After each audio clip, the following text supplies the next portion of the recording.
Dus hij is een modelspoelbouwer. En die zegt, witte kokers op internet, scheepsteen. En zei dat ik wat gedaan om te verven. Dan staat het een beetje begang. En overkeep kokers eigenlijk wereldwijd. En het is een gat in de markt wat dat betreft. Je bent een hype. Ik denk het wel.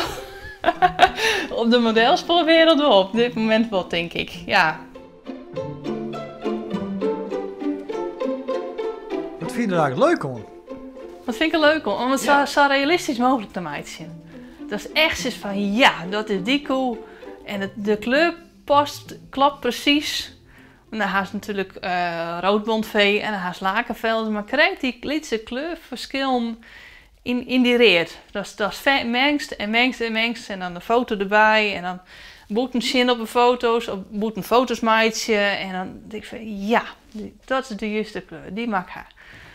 En als ik dat te pakken ga, dat is mooi. Meestal zie je naar de details. Die bouwen iets nij. Een wereld in de spoorbaan, hoeskes. En daar zet ik kei op. En het liefste kei wat gewoon past bij de streek. Nou, Duitse kei op een Duitse baan.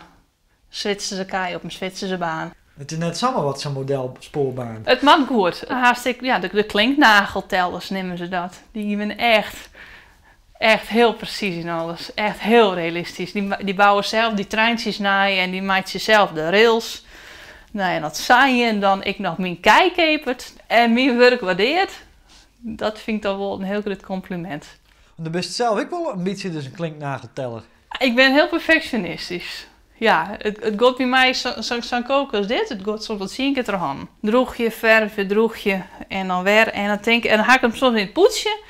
En dan denk ik, oh nee, nou ja, de weer eruit. En weer probeer je, weer verf je en weer aanpassen. Ik ben heel precies. Dus het past wel aardig in dat wereldje. Ik pas wel aardig, denk het wel, ja.